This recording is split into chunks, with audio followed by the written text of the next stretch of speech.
하나님의 말씀을 보겠습니다. 마태복음 1장 18절 말씀부터 25절까지의 말씀입니다. 마태복음 1장 18절 말씀부터 25절까지 함께 봉독하시겠습니다. 예수 그리스도의 나심은 이러하니라. 그의 어머니 마리아가 요셉과 약혼하고 동거하기 전에 성령으로 잉태된 것이 나타났더니 그의 남편 요셉은 의로운 사람이라 그를 드러내지 아니하고 가만히 끊고자 하여 이 일을 생각할 때에 주의 사자가 현몽하여 이르되 다윗의 자손 요셉아 내 아내 마리아 데려오기를 무서워하지 말라. 그에게 잉태된 자는 성령으로 된 것이라. 아들을 낳으리니 이름을 예수라 하라. 이는 그가 자기 백성을 그들의 죄에서 구원할 자이심이라 하니라. 이 모든 일이 된 것은 주께서 선지자로 하신 말씀을 이루려 하심이니 이르시되 보라 처녀가 잉태하여 아들을 낳을 것이요 그의 이름은 임마누엘이라 하리라 하셨으니 이를 번역한즉 하나님이 우리와 함께 계시다 함이라. 요셉이 잠에서 깨어 일어나 주의 사자의 분부대로 행하여 그의 아내를 데려왔으나 아들을 낳기까지 동침하지 아니하더니 나음의 이름을 예수라 하니라. 아멘.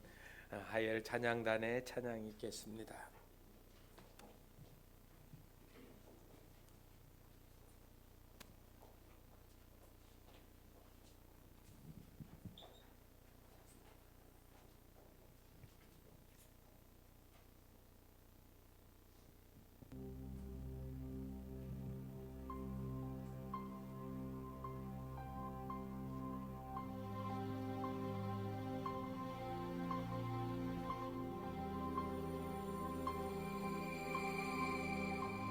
태초의 말씀이 계시니라. 이 말씀이 하나님과 함께 계셨으니 이 말씀은 곧 하나님이시니라. 만물이 그로 말미암아 지은 바 되었으니 지은 것이 하나도 그가 없이는 된 것이 없느니라. 그 안에 생명이 있었으니 이 생명은 사람들의 빛이라. 빛이 어둠에 비치되 어둠에 깨닫지 못하더라. 베들레헴 에브라다야 너는 유다 족속 중에 작을지라도 이스라엘을 다스릴 자가 내게서 내게로 나올 것이다. 그의 근본은 상고의 영원에 있느니라. 그러므로 주께서 친히 징조를 주실 것이라. 보라 처녀가 잉태하여 아들을 낳을 것이요 그의 이름은 임마누엘이라 하리라. 임마누엘 어린 양 우리를 구원하셨네. 임마누엘 하나님 영원히 함께 하시네. 임마누엘 어린 양 우리를 구원하셨네. 임마누엘 하나님 영원히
너무 멋있죠? 하나님을 찬양하는 것은 기쁨입니다.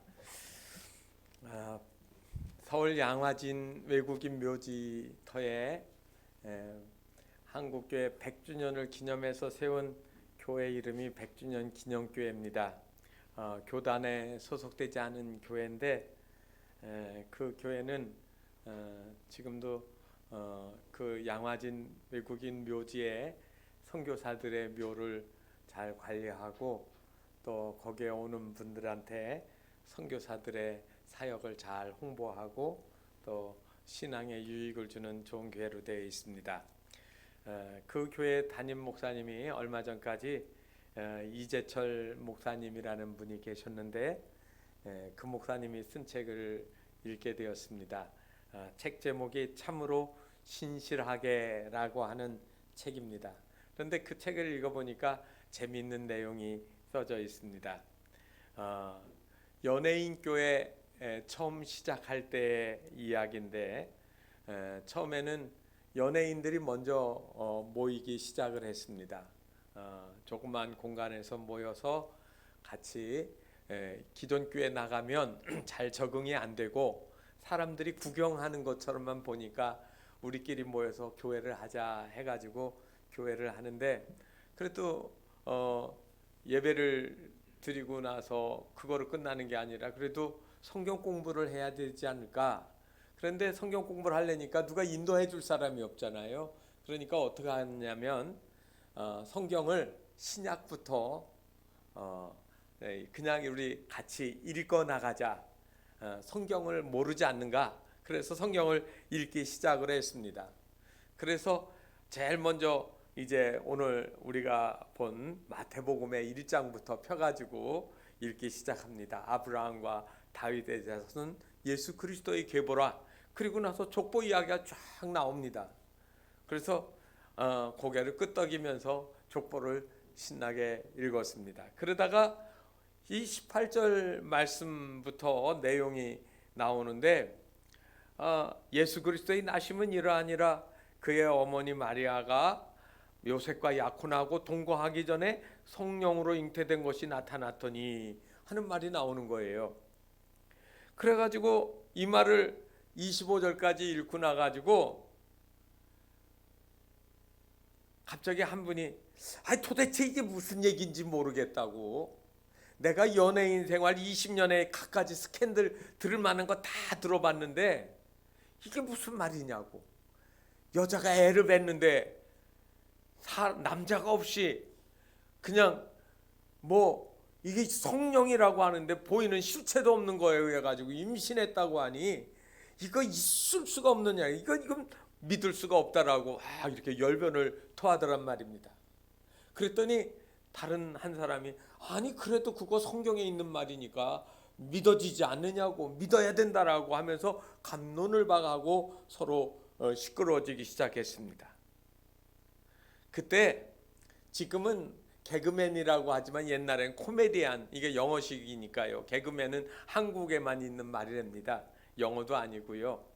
그래서 이 코미디안 중에 그 당시에 중견 코미디언이었던 막둥이 구봉서의 별명이 막둥이였잖아요.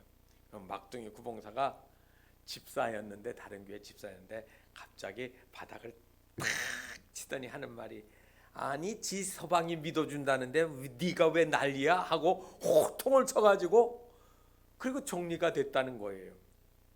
그래서 그 다음부터 그냥 성경은 무조건 읽기로 하고 성경을 읽어 나갔다는 그러한 이야기가 써져 있습니다. 그렇습니다, 여러분. 구약 성경의 시작은 창세기입니다. 창세기를 읽으면서 하나님이 창조하셨다는 것을 믿지 않는 사람은 성경을 더 읽을 수가 없습니다. 진화론이 정설이라고 생각하고 하나님이 창조했다는 거 못 믿는다는 사람은요, 창세기 다음에 아무리 많은 걸 읽어도 이거는 주관자이시고 창조주인 하나님을 믿지 않기 때문에 그건 더 이상 읽어도 의미가 없습니다. 신약 성경의 마태복음은 동정녀 탄생, 즉 남자와 여자의 성적 결합을 통하지 않고 성령의 능력으로 잉태하고 태어나신 예수님의 이야기를 믿지 아니하면 신앙이 한 걸음도 나갈 수가 없는 거예요. 이것이 신앙의 핵심이기 때문에 그렇습니다. 왜 예수님이 성령으로 잉태되어지고 동정녀의 몸을 빌려서 태어나셔야 했는지 이 말씀을 읽으면서 그냥 읽지 않고 왜 그렇게 하나님이 그거를 그렇게 하셨는지 우리는 한 번쯤 생각해 보지 않습니까? 오늘 우리 찬양단이 임마누엘이라고 하는 아름다운 찬양을 불렀습니다. 여러분, 임마누엘이라는 말의 뜻은 무슨 뜻이 있는지, 왜 그 말을 사용하셨는지 여러분 생각하지 않습니까? 기독교 철학자 중에 키에르케고르라고 하는 철학자가 있습니다. 이분은 신실한 크리스찬이었습니다. 그런데 이 철학자가 하나님이 사람의 몸으로 입고 이 땅에 왔다라고 하는 것을 어떻게 설명을 할 수 있을까 곰곰이 생각하다가 자기 나름대로 정리를 해가지고 글을 하나 썼습니다. 그 제목이 뭐냐면 어느 평민인 농촌 처녀와의 사랑 이야기라고 하는 작은 소타이틀이 붙은 글입니다. 내용이 이런 내용입니다. 아주 가난하고 천박한 시골 처녀, 그리고 평민입니다. 그런데 그 처녀를 왕이 너무 사랑하기 시작했습니다. 아무리 궁궐에 많은 여인들이 있고 아름답게 치장하는 여인이 있어도 왕의 마음속에는 그 시골의 가난한 농부, 평민인 그 처녀가 마음에서 떠나지를 않습니다. 그녀는 누더기 같은 옷을 입고 농촌의 오두막 같은 집에서 살고 농사를 짓습니다. 그런데 그 여자를 생각만 하면 너무나도 가슴이 벅차오르고 궁궐에 있는 어떤 여인도 눈에 들어오지가 않는 거예요. 그래서 왕이 그 여인을 처녀를 너무 사랑하니까 잠을 못 이루고 음식도 잘 먹지 못하고 병이 날 지경이 되었습니다. 그러니까 왕의 신하들이 어느 날 그 왕을 보고 안타까워서 이렇게 말을 했습니다. 전하, 정 그러하시면 명령을 내려서 그 여인을, 그 처녀를 들어오라 해서 왕비로 그냥 삼으시면 되지 않습니까? 그랬더니 그 말을 들은 왕이 고개를 저으면서 이렇게 말하는 겁니다. 그렇게 하는 거는 내가 왕이니까 쉽게 할 수 있지만, 그렇지만 그거는 억지로 강요되어진 것이니까 진정으로 그 처녀가 나를 사랑하는 것인지 아닌지를 알 수가 없지 않느냐. 나는 그렇게 하고 싶지 않다라고 이야기합니다. 또 다른 신하가 말합니다. 그러면 방법이 있습니다. 그 처녀를 신분을 높여주십시오. 귀족의 자귀를 내려주고, 그리고 우리 궁궐에서 사용하고 있는 좋은 옷, 좋은 폐물들을 내려서 그를 잘 치장을 해가지고 궁중으로 데려오면 되지 않겠습니까? 그러니까 왕이 또 말합니다. 그러면 그 신분, 그 보석, 그 좋은 옷 때문에 나를 사랑하는지 진짜 따라오는지 안 따라오는지를 내가 알 수가 없다. 왕은 번민에 빠졌습니다. 모두 다 어떻게 할 수 있는 방법이 없었습니다. 왕은 어느 날 드디어 마음을 결정을 했습니다. 어떻게 결정했느냐면 내가 한시적으로 나의 모든 특권을 포기하고 왕의 자리에서 내려와서 농부가 되고 그가 사랑하는 처녀가 살고 있는 집으로 가서 농사도 짓고, 그리고 그녀가 먹는 음식 동일하게 먹고 그녀가 사는 오두막집에서 함께 살아가며 그 여인의, 그 처녀의 사랑을 얻도록 하겠다라고 하는 결정을 내렸다는 겁니다. 그러면서 키엘케고르이 그렇게 말한 겁니다.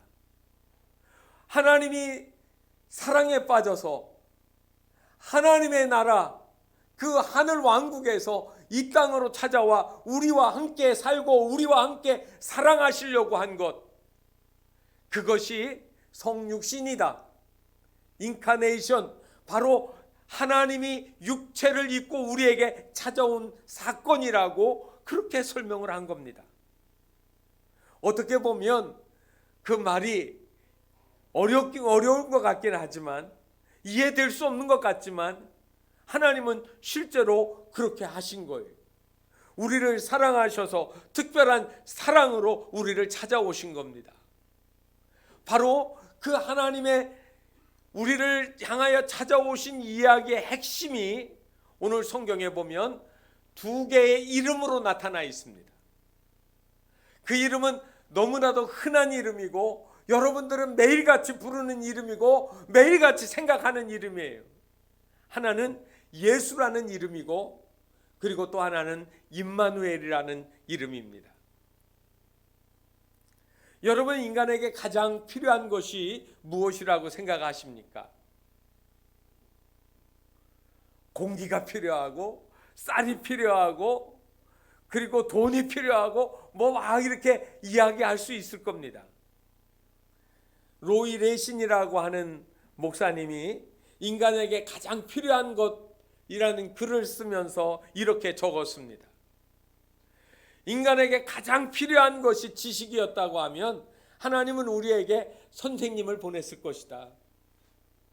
하나님은 우리에게 가장 필요한 것이 건강이라고 생각하셨으면 하나님은 우리에게 의사를 보내주셨을 것이다.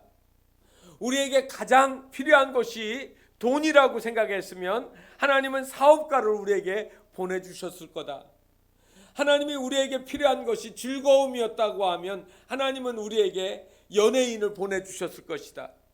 그런데 하나님은 우리에게 가장 필요한 것이 죄 사함이라고 생각하셨기 때문에 우리를 죄에서 구원하실 구세주를 보내셨다라고 썼습니다. 그 말이 맞습니다.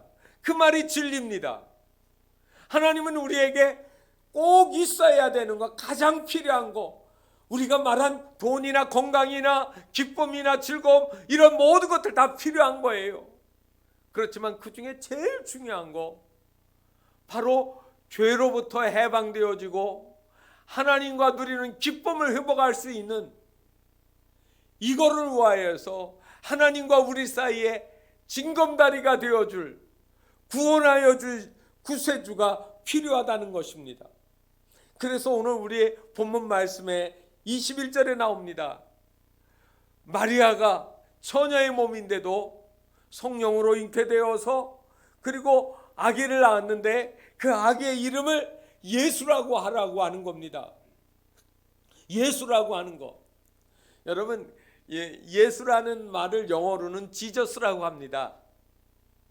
그런데 헬라어에서는 예수스 이렇게 되어집니다. 그래서 우리말로 번역한 예수라는 말이 원어 성경의 발음과 더 근접해 있습니다. 그래서 예수라는 말은 말 그대로 헬라어예요. 히브리어로는 뭐라고 쓰느냐면 여호수아 또는 예수아라고 쓰면 그거는 바로 이 예수라는 말하고 같은 말입니다. 그러니까 유대인들은 구약시대 때부터 오랜 옛날부터 여호수아, 예수아라는 말을 많이 씁니다. 오늘날도 이스라엘 가가지고 예수라는 말을 하려고 하면 이 히브리어로 예수아라고 하면 그들이 다 이해를 합니다. 그 뜻은 무슨 뜻이냐면 여호와는 구원하신다라는 말입니다. 이 구원이라는 말은 매우 광범위한 의미를 가지고 있습니다. 우리 인생의 모든 순간순간마다 구원이 필요할 때가 얼마나 많은지 몰라요. 건강에서 구원받는 거는 건강을 회복하는 거예요. 병들어서 그 병에서 깨끗이 고침을 받는 거, 가난으로부터 구제받는 거, 여러분 이건 경제적인 구원이죠. 정치적으로는 억압받는 것으로부터 해방되어지는 거, 사회적으로는 불평등으로부터 자유롭게 되어지는 거, 얼마나 세상에 그런 자유라는 구원이라고 하는 말들이 많은지 모릅니다. 그런데 이 예수님이 오셔서 우리를 구원하신다라고 할 때 구원은, 여러분, 그거는 전혀 다른 의미의 구원이 되어집니다. 첫째로 우리는 이 성경 말씀을 통하여서 예수라는 말을 누가 주셨는가요? 이거는 하나님이 주신 이름이에요. 수많은 사람이 똑같은 이름을 많이 가졌습니다. 남미의 축구 선수들 이름 중에 보면 예수라는 이름을 가진 선수들이 이름이 꽤 있더라고요. 오늘날도 예수라는 이름을 좋아해요. 그러나 그 예수와 우리를 위하여서 이 땅에 태어나신 예수님은 분명히 다릅니다. 여러분, 오늘 우리가 읽은 성경 말씀 신약을 보면 예수님을 뭐라고 했는가요? 요셉의 아들이라고 기록한 부분이 있습니까? 없습니까? 성경을 보세요. 요셉의 아들이라는 말이 하나도 없습니다. 1장 1절로부터 보면 아브라함과 다윗의 자손 예수 그리스도의 세계라 이렇게 해놓고 나서, 여러분, 누구는 누구를 낳고 누구는 누구를 하면서 누구의 아들인지를 다 이야기를 합니다. 그런데 그 가운데 특별히 이 족보 가운데 여자가 4명이 나옵니다. 이 4명의 여자가 나오면 이렇게 나와요. 남자 이름이 나오고 그 여자 이름에서 아들이 나오고 이런 이야기예요. 그러면 3절을 보면 이렇죠. 유다는 다멜에게서 베레스와 세레를 낳고 라고 하는 말하고, 5절에 가면 살몬은 라합에게서, 이거는 그 여리고성의 기생 라합입니다. 살몬은 라합에게서 보아스를 낳고, 그리고 6절에 가면 다윗은 우리아의 아내에게서 솔로몬을 낳고. 여러분, 이처럼 여자가 나올 때는 누가 어떤 여자를 통해서 누구를 낳았고라고 그렇게 나오는 거예요. 그런데 오늘 여러분 16절에 가면 이렇게 나오잖아요. 야곱은 마리아의 남편 요셉을 낳았으니, 마리아에게서 그리스도라 칭하는 예수가 나시니라. 여러분, 다시 말하면 마리아가 그리스도라 칭하는 예수가 나왔다고 했지 남자 이름이 없는 거예요. 위의 패턴대로 하면 어떻게 할까요? 야곱은 마리아의 남편 요셉을 낳았으며 요셉은 마리아에게서 예수를 낳았다고 해야 패턴이 맞는데, 마리아가 마리아에게서 그리스도라 칭하는 예수가 나타났다, 태어나셨다. 여러분, 이렇게 그냥 이야기를 한 거예요. 요셉이 빠져 있습니다. 여러분, 그 이유는 예수님은 요셉으로부터 나오지 않았다는 거예요. 다른 말로 하면 예수님은 인간 남자, 어떤 남자를 통하여서 온 분이 아니라는 거예요. 오직 마리아의 태를 빌려서 나오셨지 요셉과는 전혀 상관이 없습니다. 이로 인해서 예수님은 요셉의 아들이라고 칭하지 않습니다. 그러면 다른 이야기를 해야 되는데, 성령으로 말미암아 잉태되었다, 하나님의 거룩한 영으로. 그러면 결국 예수님은 누구로부터 나왔어요? 하나님으로부터 나왔어요. 그래서 예수님을 우리가 가리켜서 하나님의 아들이라고 하는 겁니다. 예수님이 인간의 몸을 입고 오셨지만 하나님의 아들이시고 그분은 하나님이십니다. 그런데 그렇다고 하면 궁금한 게 있지요. 왜 하나님이 사람의 몸을 입고 우리에게로 오셨는가 하는 겁니다. 그것이 바로 구원이라고 하는 말입니다. 사람이 사람을 구원해서 천국 가게 할 수 있는 방법은 없습니다. 죄인이 죄인을 구원할 수가 없다는 거예요. 아무리 내가 내 자녀를 사랑하지만 이 자녀 대신에 죽을 수는 있지만 내 자녀가 그렇다고 해서 구원받는 거 아니에요. 사람들은 자기 죄 때문에 다 죽습니다. 그 어떤 부모도 자신을 자기 대신해서 하나님의 나라 천국으로 들어가게 할 방법이 없습니다. 하나님과 관계를 이어줄 수 있는 능력도 없고요. 오직 인간을 구원할 수 있는 분은 오직 인간 우리를 창조하신 하나님만이 구원하실 수 있다는 말입니다. 석가나 공자는 우리 죄를 대신해서 죽은 분들이 아닙니다. 그분들은 훌륭한 분들입니다. 그러나 그분들도 다 자기 죄 때문에 죽었다는 말입니다. 예수님이 성령으로 잉태되고 동정녀 몸에서 태어났다라고 하는 것은 예수님이 바로 하나님 되심을 말씀하시는 거예요. 예수님은 죄가 없으신 분입니다. 가톨릭에서는 이런 주장을 합니다. 마리아는 죄가 없는 여인이다. 마리아는 영원히 동정녀이다. 절대로 결혼한 일도 없고 자녀를 낳은 일도 없다라고 이야기합니다. 이 이야기를 가만히 들어보면 마리아를 아주 신성시하고 있는 모습을 볼 수가 있습니다. 마치 하나님처럼 섬기려고 하고 있습니다. 그래서 가톨릭의 교리 중에 보면 마리아 승천설이라고 하는 말이 있습니다. 마리아는 나중에 죽지 않고 산채로 승천했다. 지난 수천 년 동안 그래서 가톨릭은 성당 앞에 마리아상을 놓기도 하고 그 마리아상 앞에 기도하는 좌대도 만들어 놓고 사람들이 거기 가서 손을 모으고 고개를 숙이고 기도를 하고요.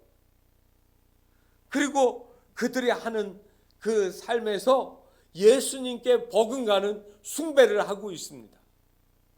그러나 마리아가 죄가 없다라고 하는 말, 이 말은 허구입니다. 모든 사람은 죄 가운데서 태어났다라고 성경은 이야기하고 있습니다. 인류 역사상에 태어난 모든 존재들이 죄 가운데서 태어난 겁니다.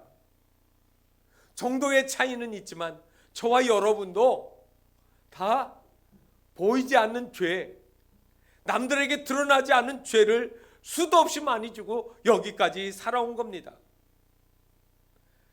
그들의 예수님은 마리아는 결혼하지도 않았고 자녀를 낳지도 않았다라고 하는데, 그런데 성경을 조금 보세요. 그들은 설명을 다르게는 하지만 예수님의 동생이라고 하는 말, 그런 말들을 인정하지 않으려고 합니다. 우리가 성경을 통해서 이런 주장이 거짓말이라고 하는 사실을 알고 있습니다. 이것은 다 가톨릭이 부패할 때 생겨난 잘못된 유전들이라는 거예요. 우리는 마리아가 하나님 앞에 헌신한 위대한 여성임을 부인하지 않습니다. 마리아가 하나님의 쏘임받은 위대한 신앙인입니다. 그녀가 성령으로 잉태하여 예수 그리스도를 낳게 되어지면 그 자신에게 어떤 불이익이 온다는 사실을, 그리고 어떤 고통이 따른다는 것을 다 알면서도 성경에 보면 이렇게 말합니다. 주의 계집종이오니 말씀대로 내게 이루어지이다. 이러면서 하나님의 뜻에 순종하지 않았습니까? 우리가 본받을 만한 귀한 믿음과 순종의 여인입니다. 그러나 마리아는 우리의 신앙의 대상은 아니라는 겁니다.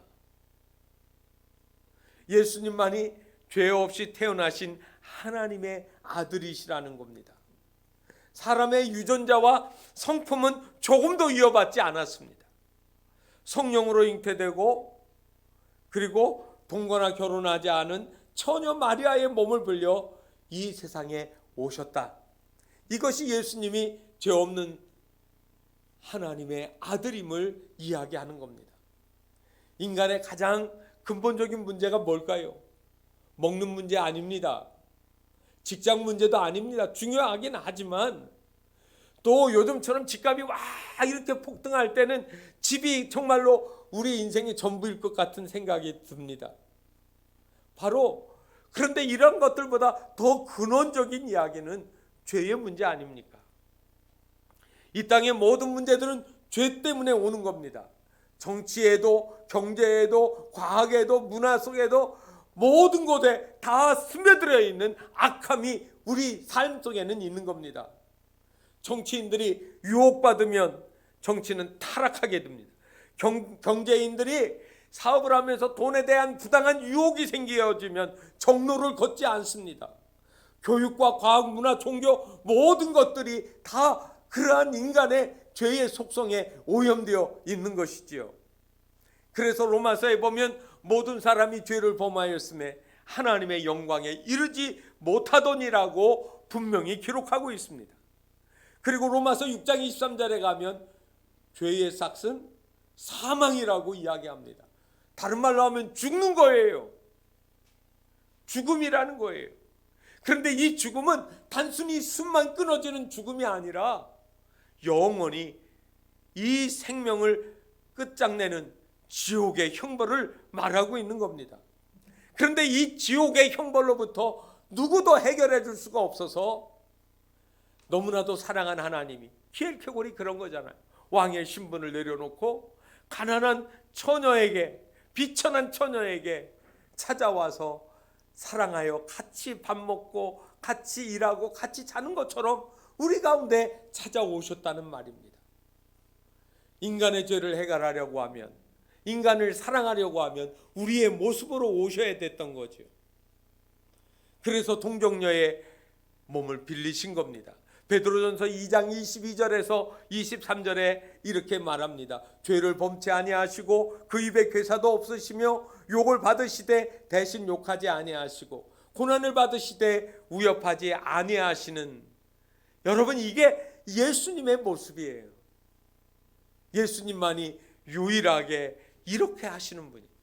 그리고 그 기록된 말씀처럼 우리에게 우리의 모든 죄를 대신 짊어지시고 대신 고난의 길을 가신 겁니다. 구약시대 사람들은 자기 죄를 용서받기 위해서 어떻게 했습니까? 하나님 앞에 나갈 때마다 제물을 준비해가지고 그 제물을 희생시켜서 죽여서 죄를 씻는 일을 반복을 했습니다. 그래서 그때마다 수없이 많은 양들이 죽었습니다. 그러나 그 죄는 영원히 사해지는 것이 아니라 일시적인 것이었습니다. 그런데 예수님은 우리를 위해서 영원히 단번에 확실하게 우리의 모든 죄를 다 사해 주시려고 우리에게 찾아오신 거예요. 누구든지 저를 믿는 자는 멸망치 않고 영생의 구원을 얻게 하시려는 은혜를 베푸신 것이라는 말입니다. 그런데 그 예수님이 그렇게 그 일을 하고 훅 떠나가시면 어떻게 될까요? 저와 여러분은 어떻게 될까요? 보지도 못하고 듣지도 못한 그 예수님을 우리가 어떻게 믿을 수가 있습니까? 그런데 오늘 여기에 그 이름에 대해서 23절에 이렇게 얘기합니다. 처녀가 잉태하여 아들을 낳을 것이요 그의 이름은 임마누엘이라 하리라. 여러분 이거는 이사야서 7장 14절에 나와 있는 말씀을 마태가 그대로 인용한 겁니다. 여러분 그 임마누엘이라고 하는 말의 뜻이 뭔지 아십니까? 여기에는 세 개의 단어가 합성되어 있습니다.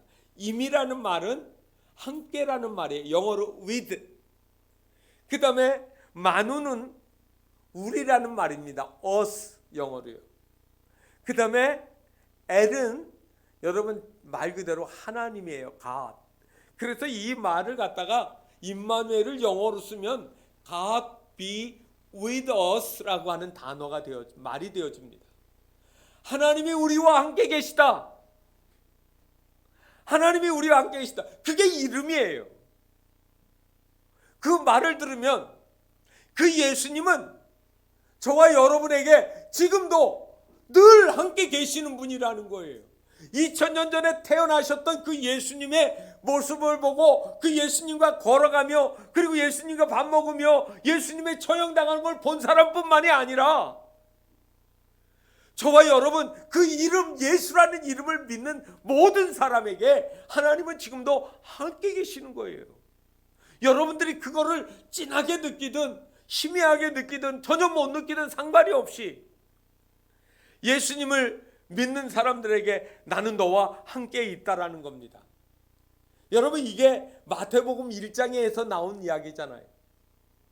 그런데 마태복음 마지막은 28장입니다. 마태복음의 마지막이 뭐로 끝나는 줄 아세요? 마태복음 28장 20절에 보게 되어지면 내가 너희에게 분부한 모든 것을 가르쳐 지키게 하라. 볼지어다 내가 세상 끝날까지 너희와 항상 함께 있으리라 하시니라. 여러분 마지막에 뭐라고 했어요? 너희와 항상 함께 있으리라. 다시 말하면 임마누엘이라는 말을 또 쓰신 거예요. 복음이 시작이 돼서 우리의 삶 속에 들어와 우리가 이 세상 삶을 마칠 때까지 하나님 떠나지 아니하시고 저와 여러분의 삶에 함께 계시는 거예요. 어떻게 해요? 하나님이 높은 하늘에 계시지 아니하고 어떻게 가장 낮은 곳, 가장 천한 곳, 가장 연약한 저와 여러분들을 찾아오셔서 그렇게 하시는 거예요. 남아프리카의 한 다이아몬드 광산업자가 세계에서 가장 큰 다이아몬드를 발견했습니다. 얼마나 큰지요? 다이아몬드가 레몬 큰 것만한 아주 큼직한 다이아몬드가 생겼어요. 소식이 삽시간에 신문에서 막 보도가 되고 전 세계에 소식이 나갔습니다. 그는 이 남아공에서 이거를 더 가지고 있을 수가 없어서 그거를 런던에 있는 자기 은행에 거래하는 은행에 금고에다가 두려고 그거를 보내게 되었습니다. 직원을 4명을 가장 신이 많은 직원에게 붙여가지고 경호원 4명을 붙여가지고 무장을 해가지고 이 다이아몬드를 이제 호송하기 시작을 했습니다. 비행기를 타고 그리고 런던에 도착을 해서 그리고 은행에 가서 은행 금고 안에 들어갔습니다. 그리고 자기들이 가지고 온 상자를 열어서 그 안에 있는 다이아몬드를 그 금고함에다가 넣으려고 상자를 열어보았습니다. 두근두근 많은 사람들이 그거를 관심 있게 쳐다봅니다. 그런데 뚜껑을 딱 열었더니 거기서 뭐가 나오느냐면 석탄 덩어리 큼직한 게 하나 나오고 말았습니다. 순간 그 직원들 얼굴이 사색이 되었습니다. 그리고 전보를 쳤습니다. 가지고 온 상자를 정말로 잠자지 않고 부릅뜨고 여기까지만 지켰는데 열어보니까 다이아몬드는 온데간데 없고 석탄 덩어리밖에 없습니다. 그러면서 떨리는 목소리로 얘기하니까 그 주인이 광산업자가 말합니다. 염려하지 말고 내가 곧 갈 테니 기다려라고 했습니다. 주인은 며칠 뒤에 런던에 도착을 했습니다. 그리고 그것을 운반하고 있던 직원들, 경호원들을 다 불러서 위로하면서 식사를 잘 대접했습니다. 괜찮다. 다이아몬드보다 너희들이 안전하면 그것으로 됐다. 모두 다 감동을 받았습니다. 그리고 없는 일처럼 잠잠해졌는데 며칠 뒤에 그 광산업자의 사무실로 일반 소포가 하나 남아프리카 공화국으로부터 도착을 했습니다. 그리고 그 소포 안에 다이아몬드가 들어있습니다. 그가 생각한 가장 안전한 운반 방법은 평범한 우편물이었습니다. 사람들은 때로는 너무 귀한 것들은 귀하게 사용해야 된다고 생각하지만 하나님은 가장 천한 낮은 방법으로 누구나 접할 수 있고 누구나 가까이 할 수 있는 방법으로 우리에게 오신 거예요. 주님이 가까이 우리에게 오셨습니다. 그래서 그의 이름을 붙잡는 모두에게 늘 함께 계시고 늘 함께 힘이 되어주시고 늘 함께 소망이 되어주시는 거예요. 이 성탄절에 수많은 사람들이 성탄의 선물 그리고 성탄의 캐롤송을 듣고 또 그렇게 지나갈 겁니다. 그러나 그 이름 예수 임마누엘의 이름을 가지지 못한 사람은 그 어느 날 그 영원한 하나님의 기쁨의 자리에 들어갈 수가 없다는 겁니다. 하나님의 아들 예수 그리스도의 이름은 우리에게 늘 함께 계시는 이름입니다. 그 이름 안에 능력이 있습니다. 그 이름에 소망이 있습니다. 그 이름에 생명이 있고 기쁨이 담겨 있는 겁니다. 그 주님은 우리와 늘 함께 하실 겁니다. 제가 장애인들의 인생 이야기를 담은 수기를 읽었습니다. 거기에 이런 글이 있었습니다.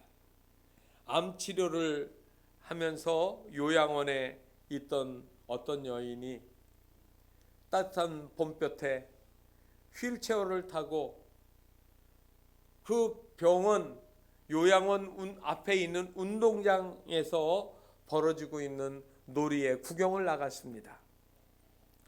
어느 동네에서 왔는지 모르지만 어린아이들이 와서 달리기 시합을 하고 있었습니다. 장거리 달리기 경기가 진행 중이었는지 아이들이 열심히 뛰는데 그 중에 한 아이가 다리를 저는 아이가 있었습니다. 그런데 그 아이가 저는 아이가 잘 달리지 못하니까 그 트랙 바깥에서 응원하던 그 부모들 중에 어머니 한 분이 갑자기 그 트랙 안으로 뛰어오면서 그 자기 아이인지 그 아이를 확 일어나서 달리라고 소리를 지른 겁니다. 멈추면 안 돼, 달려야 돼, 일어나, 열심히 달려. 비틀비틀하던 아이가 있는 힘을 다해서 잘 달리기 시작했습니다. 넘어지기도 했지만 또 일어났습니다. 그리고 열심히 인내해서 마침내 결승점에 들어가는 겁니다. 그 장면을 물끄러미 구경을 하고 있던 이 여인이 병실로 돌아와서 그날 그 본 이야기들을 글로 편지로 쓰기 시작했습니다. 낮에 보았던 그 장애 아이의 어머니, 딸과 함께 달리는 엄마의 이야기를 편지로 자세히 묘사해 쓰고 마지막에 편지에 이렇게 덧붙입니다. 지금까지 나도 너의 곁에서 함께 달리며 너를 응원하며 여지껏 나의 인생을 살아왔다. 하지만 이제 엄마도 이제 암으로 더 이상 오래 살 수가 없는 것 같다. 내 목소리가 점점 희미해지고 들리지 않을 때가 올 거야. 그러나 아들아, 그때 엄마의 모습이 보이지 않는다 할지라도 나는 내가 여전히 내 곁에서 너와 함께 달리고 있다라는 사실을, 그리고 엄마의 모습은 보이지 않아도 엄마는 너의 마음속에 이야기를 하고 있다는 사실을 잊지 말거라. 달려라 내 아들아, 포기하지 말고 달려. 나도 여전히 그 엄마처럼 너에게 응원할 거다. 그리고 엄마의 힘도 너 자신의 힘도 미치지 못하고 미치지 않는 그곳에서 내가 넘어져 있다면 그때 나는 하늘나라에서 너를 위하여 기도할 거야. 그때 나는 주님께 이렇게 기도하겠지. 주님, 이 세상 끝날까지 우리와 함께 하시겠다고 약속하셨잖아요. 주님이 가서 내 아들을 일으켜 주세요. 주님이 함께 해주세요라고. 그리고 너와 함께하는 주님을 의지하고 엄마의 기도를 너도 기억하고 그때 너는 다시 일어나서 끝까지 이 경기를 완주할 것을 믿는다. 아들아, 일어나 달려라. 포기하지 않고 달리는 거야. 주님이 너와 함께 하실 거야. 아들아, 임마누엘 화이팅. 기도로 함께 달리는 엄마가 이렇게 편지를 썼다고 합니다. 여러분, 이 임마누엘 주님은 여러분들이 좋을 때나 어려울 때나 쓰러질 때나 또 병들어 아플 때나 여러분들이 건강해서 잘 일이 풀려지거나 언제나 늘 함께 계시는 그 주님, 그래서 그 주님의 이름이 임마누엘입니다. 너무나도 좋은 그 이름. 이 성탄절을 맞아 우리 예수님을 생각하시면서 저와 여러분이 임마누엘 되신 주님, 구원하실 뿐만 아니라 손 놓지 않고 끝까지 잡아주시고 인도하여 주시는 그 좋으신 주님을 마음속에 모시고 늘 함께 이 성탄의 기쁨을 마음속에 간직하고 살아가시는 우리 주 모든 그리스도의 성도들의 삶이 되시기를 주님의 이름으로 축원합니다. 기도하겠습니다. 하나님 아버지, 이 성탄절을 앞에 두고 우리에게 주신 귀한 이름 예수라는 이름을 생각합니다. 하나님의 아들이셨는데, 죄가 없으셨는데 우리의 죄를 사하여 주시려고, 대신하시려고 사람의 몸을 입고 사람의 이름으로 우리 가운데 나타나신 하나님의 아들을 저희들이 믿게 하옵소서.